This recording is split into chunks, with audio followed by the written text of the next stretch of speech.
Ayan, okay. Can you see now the slide? Nakita na ba? Yes po. Okay, Yes sasali. po. Okay. So, I have already introduced to you the four theories on language development that we'll be focusing. So, for this lecture, what we'll be focusing is on John Piaget's theory of cognitive development. I am pretty sure that you are all particular with Piaget's theory of cognitive development because it was already discussed in your psychology classes, perhaps in some of your major subjects in education.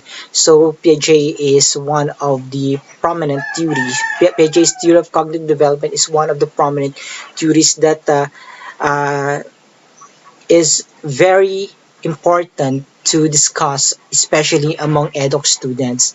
And also, when we are dealing with language development, we can never get away from Piaget's concept. We can still attribute some of the concepts of Piaget's theory of cognitive development in terms of understanding how language is developed from infancy to adult stage.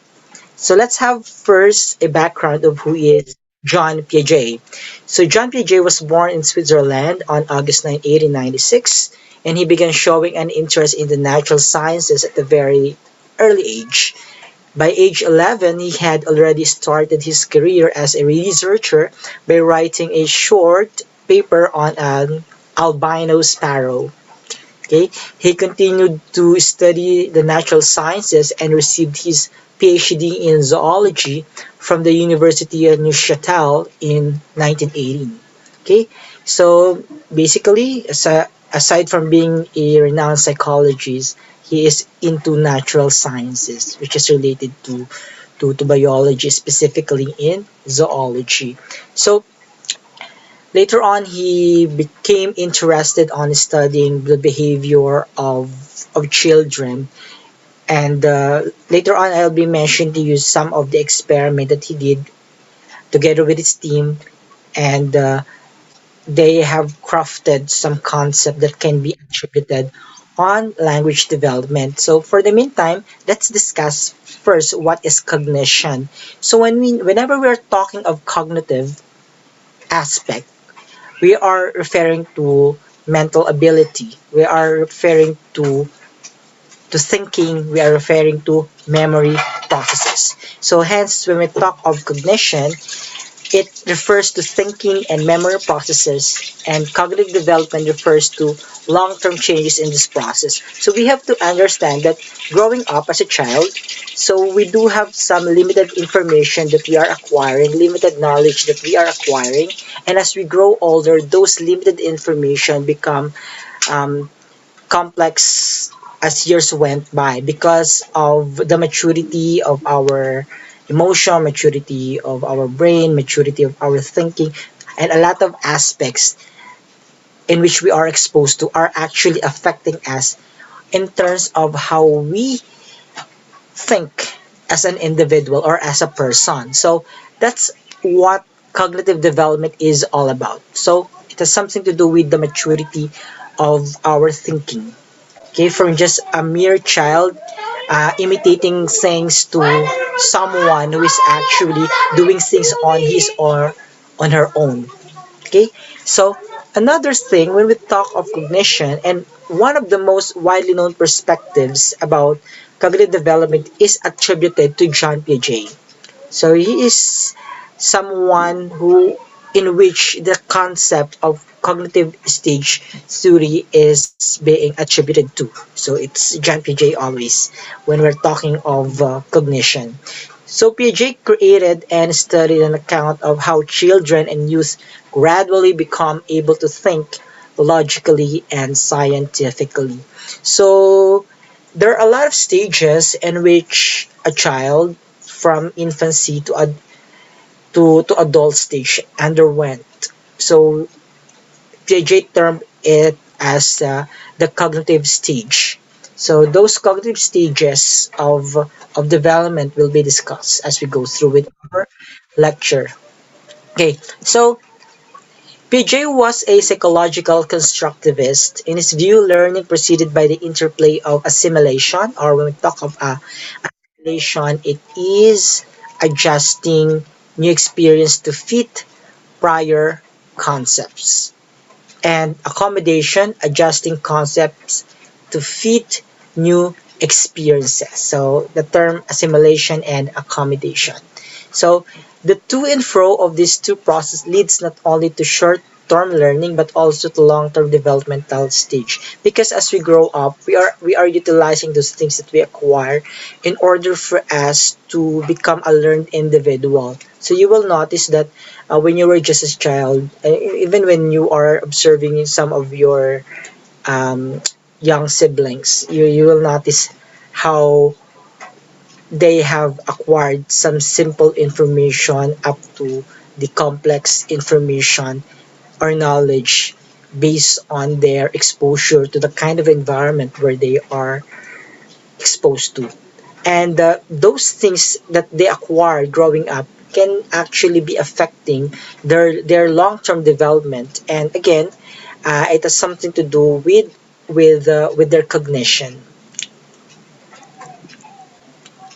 So Piaget proposed four major stages of cognitive development. We have sensory motor stage or sensory motor intelligence stage, the pre-operational thinking or the pre-operational stage, the concrete operational thinking or just concrete operational stage, formal operational thinking or formal operational stage. So each stage is correlated with an age period of childhood but only approximate lang, but not necessarily na dapat yun yung exact age. So approximately lang. Kasi baka you might be thinking that but at this age hindi naman ako ganito. Again, it's theory. Okay, it's theory. So when we talk of theory, it's only just a hypothesis based on others' research. Okay, and it's not always true to everyone, but still relevant to understanding some basic concepts. Okay, so let's start with the sensory stage, which began from birth to age 2 or 2 years old. In Piaget's theory, the sensory motor stage is first and is defined as the period when infants think by means of their senses and motor actions. You will notice that a child is only just imitating what they see around them. So when they see the things, let's say the close open, di ba? Yun yung paborito ng laro ng mga bata, yung close open, close open. The child's not actually understand what close open is. It's just that, sabi nga natin, it's senses. The child only just perceive it using their eyes. So they just see it and just imitate it. And they think that it's okay to just imitate it. So that is why when you do close open and close open with a child, they will just imitating it. Oftentimes, they are attributing some keywords to it that since because of repetition, they gradually utilizing those actions. So let's say, pag sinabi mong beautiful face, tapos minumuestra mo yung beautiful face. Then, when you say beautiful face, and then, pinapakita mo sa that you're smiling, and you keep on repeating that to a child. So, whenever the child hears the word beautiful face, ngingiti siya. Okay, because of repetition. So that's what we mean by senses and motor action. So the child is only interacting based on what is perceived by his or her senses and attribute that to his motor actions. So ginagaya niya lang.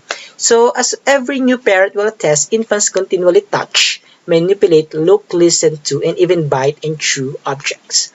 Because that's what they see. That's what the child sees. According to Piaget, these actions allow them to learn about the world and are crucial to their early cognitive development stage. So why is it called crucial to their early cognitive development? Because if you taught the child ng maling gawi, then hindi naman alam ng bata kung tama ba o mali yung ginagawa niya. So, kapag halimbawa ay meron siyang paulit-ulit yung pinapa-imitate sa kanya yung isang maling bagay, then isipin ng bata at that very young age, that is correct. Okay?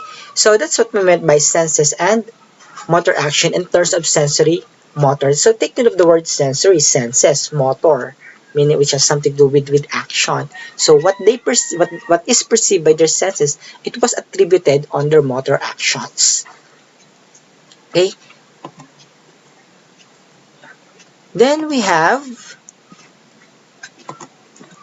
so for example, in this figure, we see here a rubber duck and a child playing a shakes a we call this a toy. So at first, when the child squeezes the toy, they will be surprised by the sound and why it happened. However, after some time, the child will realize that by squeezing the toy, they are the one causing the noise. This gives an example of cause and effect relationship. If I squeeze the duck, it will squeak.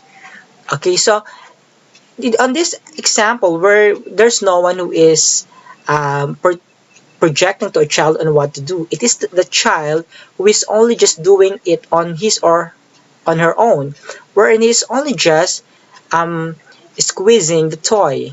Okay, it's the initiative of the child to squeeze the toy. So it's still senses because the sense of touch.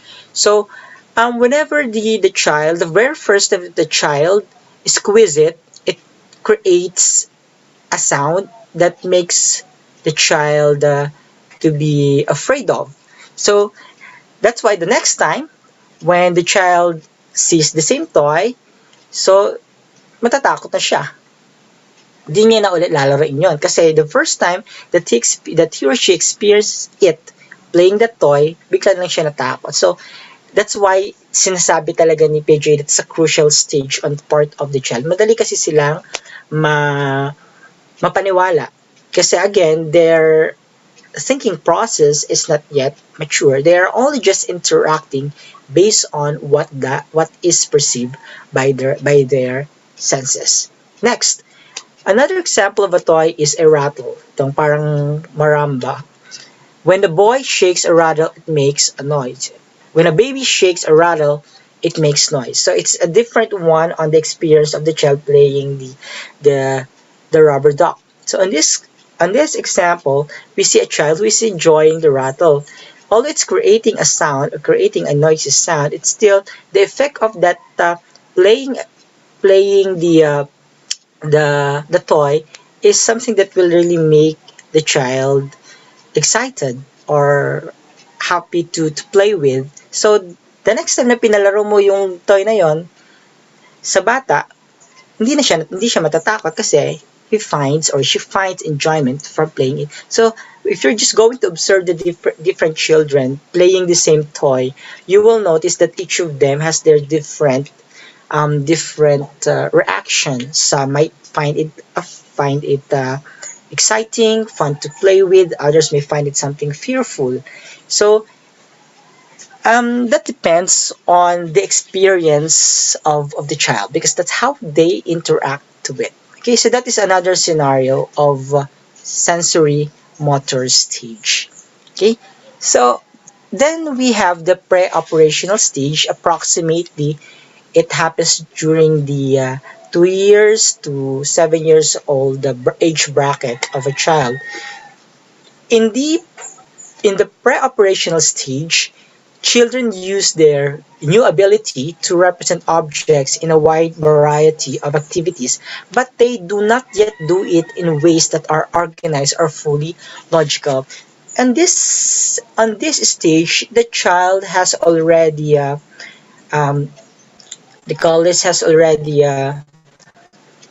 consciousness on doing the things that are perceived by their senses. They already know how to do it, but the problem is they cannot do it in an organized or in a fully logical manner. Meaning to say, let's say for example, when you ask the child to write your name on the paper, they can write their names, they can scribble, but they cannot actually follow what has to be followed based on your instruction. Because on this stage, the child has this difficulty on doing things in a fully logical manner. Okay, fully logical manner. So, for example, Sometimes, children in this age group enjoy playing house, di ba? Ito yung nag-i-imitate na rin sila. This is also a good activity because they are playing different roles that they have observed in their own lives. One way to do this is by playing dress up, encouraging the child to take on a character. So let's say, for example, um, the child here is, di ba when you were a child, naglaro kayo ng bahay-bahayan, okay? May nanay, may tatay, they just imitating. They're just aware that they're playing bahay-bahayan, and they know who the father is, who the mother is, what will be the children, will be the siblings. They do have those different roles that they do when they are playing that childhood game. Okay, so on that aspect alone, the pre-operational stage can be attributed because of the idea that they can now identify things that they do, which is unlike during the infancy stage, they do not actually know what they're doing. They're just imitating it. But in pre-operational stage, they know what they're doing. But again, there's no um, logical manner that on what they're doing. Okay? So, wala pang ganong logical aspect na makikita doon sa ginagawa nila. Another one is when you let a child to play a Play-Doh, sand, clay, or water. So, children play with toys that change shape. This will help them move towards the concept of conversation. They can play with Play-Doh. They know what to do with Play-Doh. They can invent a lot of things about Play-Doh, but they cannot actually tell what they are doing. Maybe they can just say that this is a house, this is an elephant, this is a snake or what. So, yun lang kasi yung perceive ng kanilang senses na ginagawa nila doon sa mga toys nila like Play-Doh, but they do not again fully understand what they are doing. But one of the most obvious examples of this kind na mention ko na kanina is Cognition is dramatic play. They improvise make-believe of preschool children, just like yung bahay-bahayan nga. That's why if you are going to visit yung mga kinder, di ba makikita nyo doon that there are a lot of spaces wherein they can play on those spaces. Merong mga ibang mga bigating mga kinder school, merong mga laruan doon na may pwede silang mag-imitate, like they can be a doctor, they can be a firefighter, they can be a police officer. So meron din sila mga bahay-bahayan doon because that's part of the growth or the development of the child, and it's one way of making them realize of what they would like to do. Okay, so it's one way of practicing some practical exercises that can be applied on their development as an individual. Okay, then next, children around this age group usually really enjoy helping out in the kitchen, especially if it's baking something fun like cookies. So it turns into a great learning opportunity for the children. Ayan. So mga ginagaya-gaya lang nila yan, and they cannot fully followed the procedure. Hence, there is a need to have someone to guide them in order for them to do it. But again, the importance of guiding these children is it prepares them in the concrete operational stage. Kaya nga di ba sinabi natin pre-operational, pre means before, operational, operate, they can now do it on their own. So, if you are an adult and then you are guiding them on what to do, you are actually helping them to fully operate on their own. Okay? So, kaya very important ang pre-operational stage because it is in preparation to help the child or to help the children to do it on their own. Okay? Ito yung nakakatuwa dong sa mga anak ni Judy Ann Santos kasi I'm fond of watching their videos. So, Judy Ann and Ryan Agoncillo, I don't know if they're aware of these stages, but that very young age, tinuturuan nila yung mga anak nila kung papaano magluto, pero under their guidance. So, para habang lumalaki yung mga anak nila, nade-develop din sa kanila yung sense ng pagluluto mag-isa.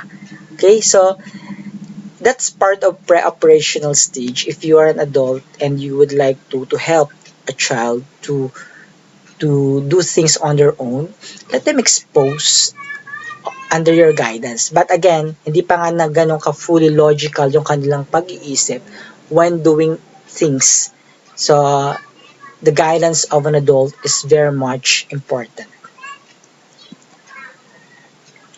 Okay, another example dito is Ashley holds a plastic banana to her ear and says, "Hello, Mom, can you be sure to bring me my baby doll, okay?"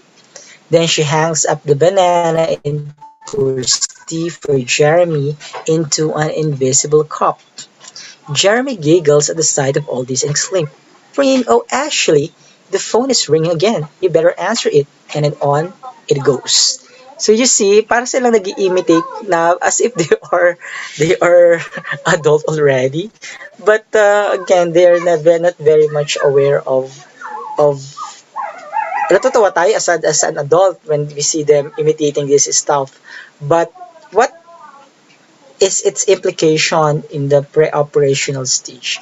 And that might somehow be attributed on their cognitive development. Now, this is the concrete operational stage. So, kung sa pre-operational stage ka, before operational, operate, to prepare them. So, concrete operational stage, kaya concrete, ibig sabihin, solido na, and actual na, they can now do it. Okay, so concrete operational stage occurs between 7 to 11 years old. As children continue into elementary school, they become able to represent ideas and events more flexibly and logically. So kung during the pre-operational stage, nagagawa na nga nila yon on their own, pero hindi pa ganun ka-logical yung paggawa nila, but in concrete operation stage, they can now understand somehow what they are doing. So their rules of thinking still seem very basic by adult standards. Again, their rules of thinking still seem very basic by adult standards and usually operate unconsciously, but they allow children to solve problems more systematically than before, which is like in pre-operational stage. Kaya nagkakalat at nagkakalat talaga yung mga batang yan. So, because nga, they cannot think logically enough on their actions. But in concrete operational stage, you will notice na, especially kapag mga bandang 10 to 11 years old na yan, nakikita nyo na talaga yung mature, at some point, yung maturity of the child na napapagsabihan mo na medyo at least nagiging sensitive na sila dun sa kanilang ginagawa. Sometimes nga, they are sensitive on the way they look, on the way they dress. Di ba yung mga bata ng mga 2 to 7 years old, kahit ano ipasot mo dyan, okay lang yan. Pero na 7 to 11 years old, nagiging mapili na sila sa kanilang mga sinusuot. Because nga, they are thinking now logically. But and therefore, to be successful with many academic tasks. So there is a need for a child to be more exposed on these in the different environment. So in the concrete operational stage, for example, a child may unconsciously follow the rule. Yeah, unconsciously follow the rule. Let's say, if nothing is added or taken away, then the amount of something stays the same. Di ba yung add tsaka minus? So yung mapapansin nyo, marunong na silang pag pinasagutan mo yan ng 1 plus 1, alam nilang sagot ay 2. Okay? 1 plus 2 is 3. Pero papasagutan mo yun sa 2 to 7 years old, hindi ganun ka-consistent, nakakasagot sila. Nakapasagot ng 1 plus 1, maybe because of their repetition na ginagawa mo. But in concrete operational thinking, the child now is aware kung bakit ang 1 plus 1 ay naging 2. Pero sa pre-operational, basta 2 ang sagot. 1 plus 1 equals 2. Basta 2 ang sagot kasi yun yung natandaan mo. Okay, pero kapag sa concrete operational stage, when you ask them, kahit balibalik-tarin mo yan, 2 plus 1, 3. 3 plus 5, 8. Okay, 5 plus 3, 8. Because kahit balibalik-tarin mo, 5 plus 3, 3 plus 5, nagiging 8. Because nga, they understand the rules already. Okay, so, sa ibang bata, pag mga during the pre-operational, sabihin mo, naka-condition na kasi sila eh. Naka-condition sila, okay, 2 plus 1 is 3. Pero pag yung 1 plus 2, hindi niya na alam. Kasi nga, nakaprograma na siya na ang 1 plus 2 ay 3. Pero pag 2 plus 1, hindi niya na alam. Kasi nga, hindi niya nauunawaan yung process. Pero kapag sa 7 to 11 years old, they understand well. Okay? So, concrete operational thinking differs from pre-operational thinking in 2 ways, each of which renders more skilled as a student. Katulad yung nabanggit ko nga sa inyo, yung basic application of mathematics. Okay, so dinidiscuss ko lang muna sa inyo yung overall concept of Piaget's cognitive development, and later on, paano ba natin ma-incorporate ito sa pag-aaral ng language development. So both the pre-operational and concrete operational child can recall and describe the steps when you're doing some experiment or when you ask them to do something. But only the concrete operational child can recall them in any order. Okay, katulad yung binanggit ko nga sa inyo na 1 plus 2 is 3. 2 plus 1 is baka hindi na masagot ng bata during the pre-operational stage. But again, hindi natin linalahat because there are some people who are really gifted, who are really has an advanced thinking. Okay? Na at a very young age, yung pag-iisip nila nasa concrete operational na. Okay?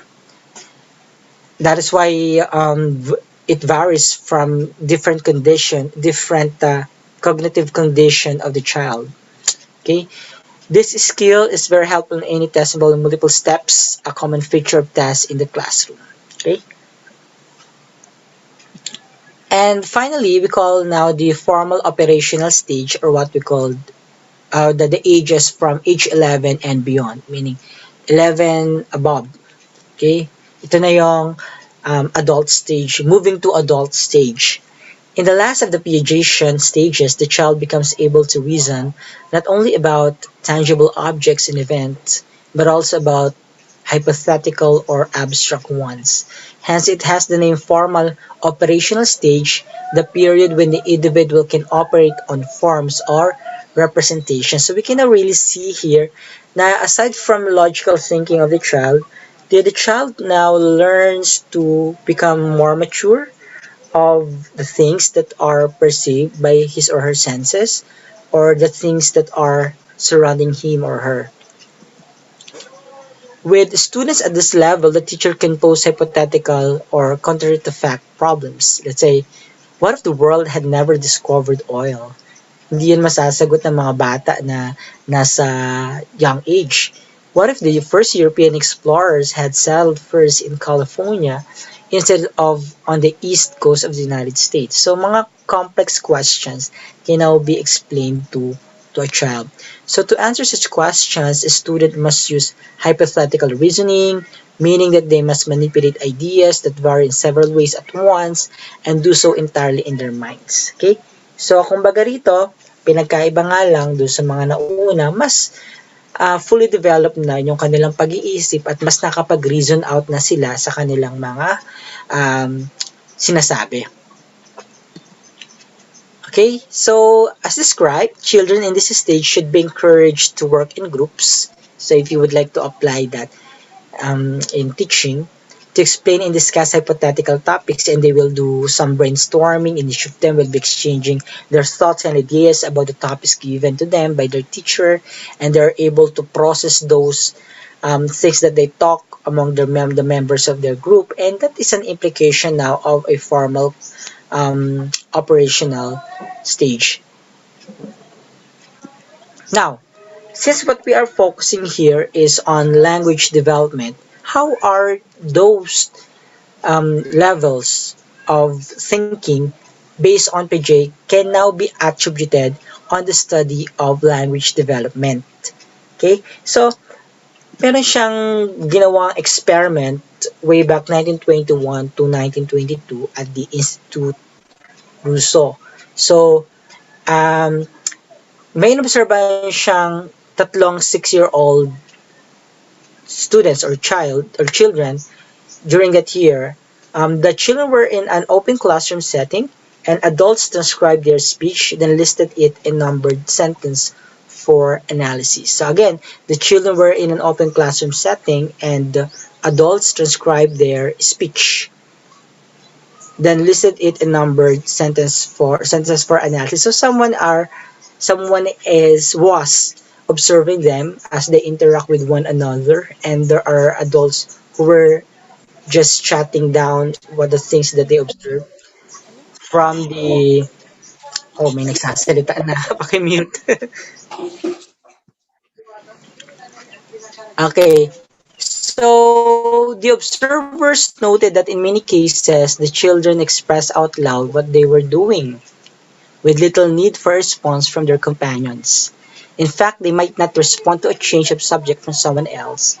They believe that children's conversation could be divided into two categories, the egocentric speech and the socialized speech. So, let's tackle now the difference between egocentric speech and socialized speech. So, ito kasi yung mga naobserbahan ng mga ni Piaget, ng grupo ni Piaget when they observe the children as they interact with one another. So they notice that there are some students who are interacting, but are they actually interacting with others, or are they interacting for the purpose of seeking attention, or what? So they do have those kind of observations among the children that they observe on their experiment. So let's have the so-called egocentric speech. So egocentric speech can be repetitive phrases similar to echolalia, or repetition of phrases heard in toddler speech, or it can be a monologue of ideas that requires no listener. So you notice that when you are the first when you're observing a child, the first sounds that they do could be mama, papa, dede, lala, yaya. Those basic words na naririnig nila, bakit yun yung kanilang ina-attribute? Kasi yun yung madalas na binabanggit ng kanilang parents. So if you are at the sensory motor stage, kasi nga 'di ba, when we talk of sensory motor stage, again, it has something to do with what is perceived by your senses, and you do it in an action. Okay? So kung yung bata is more exposed to sound, wherein the child keeps on hearing the sound mama, mama, mama, kasi nga yung nanay laging ginaano mama, mama, okay? So yung bata growing up, nagma-manifest sa kanya yun, okay? So kasi 'di ba mga kahit 1 or 2 years old, kaya na magsalita niya ng mga basic words, mama, mama, okay? So yung motor doon is yung the way the child uttered those sounds. So, yun yung parang tinatawag ng echolalia. Okay, echolalia, yung paulit-ulit kasing naririnig ng bata. Paulit-ulit mong ginagawa yun. So, yung that repetition is affecting now the child. Kaya yung sinasabi natin na the child is on that stage is imitating. They're imitating the sound they heard. Okay, aside from that, we can also observe this during the pre-operational stage. Let's say, a child aged 5 to 7 may be heard describing what his toys are doing. Okay, so mapapansin nyo kapag yung bata, humawak yan ng laruan. Okay, humawak yan ng laruan. During the pre-operational stage, ginaganyan-ganyan niya lang yan. Kasi nga 'di ba, during the pre-operational stage, yung bata ay nasa stage na medyo nag-experiment na, hinahawakan niya lang yung mga bagay na gusto niyang mahawakan. So, ginaganyan-ganyan yan. And then you will notice, bigla na lang may sinasambit na salita yung bata na la la la la la la la la. That has something to do with with language development. So, saan niya narinig yung la la la la?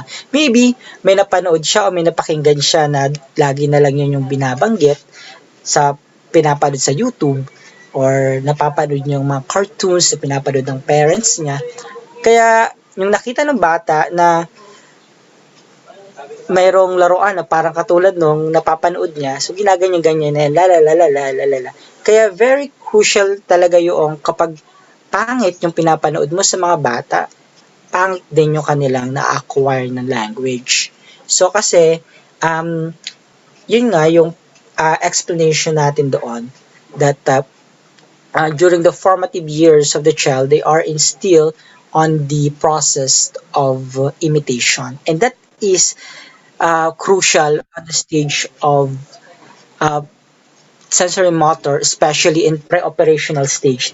Sa pre-operational stage talagang nagre-reason out yung mga bata but not in a logical manner. Piaget noted that this verbalization is similar to the way people who live alone might verbalize their activities. Di ba, minsan pag may ginagawa tayo, meron tayong, parang kinakausap natin yung sarili natin. O yun daw yung parang egocentric speech. Okay? Alam ba? Yeah. May sumasagot.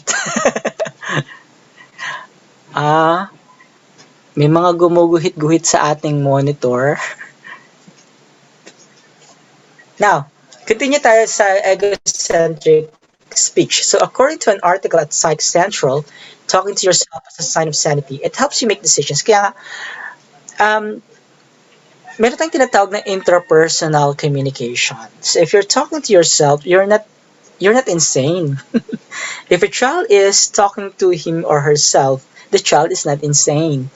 We should not conclude right away that the child or we are insane if we are talking to ourselves because we do have the so-called intrapersonal communication, a communication within yourself. And talking to yourself helps you make decisions. Okay? Helps you make decisions. It's the same way with when the child is talking to him or herself. Although the decision that the child will be doing are only some simple decisions, still it helps the child to develop in terms of decision making. Okay? Pero kapag medyo ma-observe mo naman yun, kapag iba na, mayroon na talagang concerns that requires developmental psychologist, that's a separate case na. Okay? But, however, modern psychology texts describe the behavior Piaget observed as parallel play. The Child Development Institute places this behavior as being normal for children ages 3 through late kindergarten. Kaya minsan di ba natatakot tayo, parang biglang may kinakausap yung mga bata. Sinasabi natin na, hala, meron siyang kinakausap na anghel. Bigla na lang siyang may kinakausap. Yung parang, ang tawag niyo doon, parang Cupid niya or I don't know. Anghel de la Guardia, yun. Guardian Angel. Kinakausap. Okay? But, sa punto de vista ng mga psychologists, it's only just it's normal for children on that age that they are talking to themselves. Para kasi siyang tatawag natin sa literature na soliloquy. Diba? Soliloquy. Yung talking to yourself. Then we have socialized speech. Ganito kasi yung pag hindi naman madaling makalimutan ng egocentric. Ego means yourself, centric. Centering to yourself. Speech, talking. Nandun yung word na egocentric. Ego referring to yourself, centric, centralizing to yourself alone, which means talking to yourself. So, egocentric speech. That can be observed even at the infancy or the sensory motor stage or the pre-operational stage. Then socialized speech can be observed during the concrete, pre-operational, and then the formal operational. So, what is socialized speech? Socialized speech involves more of a give and take between people. meaning to say they are responding to one another. In one of the book of Piaget, which is The Language and Thought of the Child, Piaget stated that early language denotes cries for desire. Okay? So, ito yung binanggit ko kanina itong anong to. He mentions the word mama as coming from a labial motion. Kaya having to do with sucking. Pag sinabi natin labial motion, if you are particular with the points of articulation, that is when the lower lip touches the upper lip. We call it the labial motion, the movement of the mouth, having to do with sucking. So he attributed his information to Sabina Spielrein, who was the first patient of Carl Jung, the father of analytical psychology. So si Carl Jung, isa rin yan sa mga prominent psychologists na kasunura ni Sigmund Freud. Okay? So, nakita nila na yung when the child is trying to connect with during the infancy stage or during the sensory motor stage, when the child is trying to imitate the word ma, so they would like something na parang bigyan mo ako ng makakain, something like that. Okay, so although iba-iba naman kasi yung language na ginagamit ng mga bata. So, Piaget stated in his notes that only about 14% of the children's conversation was interactive responses to each other. Okay? So, yung mga inobserbahan niya doon sa kanilang experiment, napansin niya, these children are not actually interacting with one another. Okay? Para silang tinatawag natin ng egocentric. Nandun na sila parang, let's say, kapag nagsalita sila, they're not on the purpose of getting more information. They will just parang seeking attention. Okay? Kahit anong paliwanag mo sa kanila, sometimes, ang gusto lang nila is mapansin sila, kaya sila tanong ng tanong. However, he also noted before attending school that children involved in the study had not been accustomed to other children. So, ito yung hina-highlight niya lang doon sa kanyang study. Ito pala yung na-mention ko kanina. Piaget placed question a special category of conversation. He felt that the children were not seeking an actual explanation when they asked ritualistic questions such as why, and that they had not really developed sufficient mental complexity to understand causation. Okay? So when we talk of understanding causation, it means to say yung logical explanation of the cause and effect, the cause of something. Pagpapaliwanag mo, bakit ganito yung ano? Diba? Sagot ko kasi ganito yan. I remember when I was talking to my pamangkin nung sa probinsya yun. Bakit, tanong lang siya, bakit puti ang kulay nito? Out of nowhere, sinasagot ko kasi hindi itim. Bakit pula ang kulay nito? Kasi hindi asul. Bakit ang liit nito? Sagot ko kasi hindi malaki. Para kasing ang isip ko na, I was high school that time. Isip ko na, why I should be explaining this very complex things to this child? Kaya ginagawa ko, binabaliktad ko na lang para may masagot lang ako. And when I'm studying, when I began to become interested on human growth development, when I took up my education units, it made me realize na buti na lang hindi ako nag-explain further dun sa bata kasi again, during that stage, nasa ano pa siya nun pre-operational stage siya, mga, I think, ano siya nun, 4 or 5 years old, I could not remember. Pre-operational stage, kahit sagutin mo siya, hindi rin naman niya mapaprocess right away kung ano yung kahulugan nun. Parang ang purpose niya lang talaga is only just to seek attention. Yun lamang. Okay, so let's read. Baka mayroong mga comments.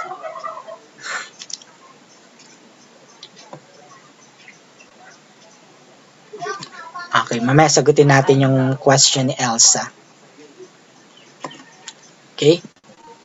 So, in the last chapter of the book of Piaget, he summed up his study by saying he believed that adults should understand that children are far more egocentric than adults.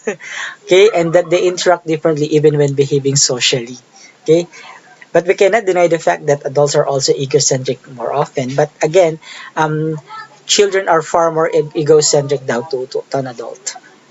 That's again, it's a theoretical perspective, and we cannot conclude that it applies to all.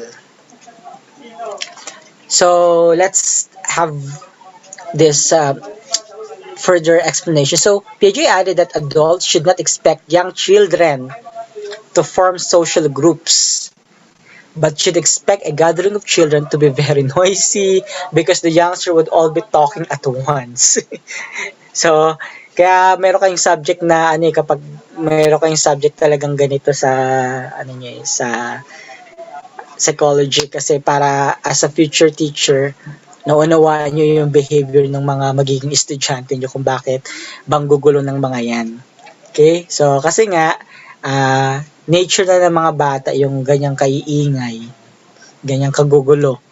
And it requires a lot of patience and requires strategy in order for you to get their attention because that age kasi they are again seeking attention, nagbibidahan yan, kaya ang ingay-ingay nila palagi, bida-bida yan, kapag napasin yung isa mag-aano rin, hindi papatalo yung isa, lalo na kapag halimbawa Teacher's Day, maganda yung bigay ng isa, hindi papakabog yung isa, tapos maganda rin yung kanya, iiyak pa yan sa nanay niya. May mga ganun bagang mga experience minsan. He stated that even when an adult is engaged in an individual pursuit, he still thinks socially. Okay? So ito naman pinagkaiba ng adult sa mga child. Whereas a child, even when engaged in what appears to be social activity, he still functions individually. Wala yung pakialam. Kaya siya maka-perwisyo siya o hindi. Kasi nga, hindi naman siya fully aware sa ginagawa niya. Na hindi niya nauunawaan kung ano ba yung tama o mali at that point in time. Unless otherwise, meron kasi tayong tinatawag, di ba, na classical conditioning, operational conditioning, yung kay B.F. Skinner. Kapag, yun naman yung mag-explain sa atin na kapag kinondition mo yung bata na bawal yan, wag mong gagawin yan, pag ginawa mo yan, itong magiging, itong magiging parusa mo. Kaya yung ibang mga bata, isisingit ko lang yung kasi baka sabihin nyo is that it always happen, but there are some instances kasi meron tayong tinatawag na classical conditioning and the operational conditioning ni B.F. Skinner, kung particular kayo doon, na nagbibigay sila ng mga negative conditioning, positive conditioning. Halimbawa,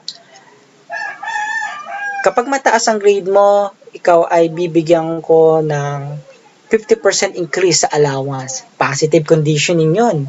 Kapag ikay maingay, papaluin yung bata, negative conditioning yun. So, kaya yung mga bata, every time na mag-iingay, isipin nila, papaluin ni teacher yung kamay ko, tatahimik na lang ako. Yung mga ganong conditioning ba? Okay? So,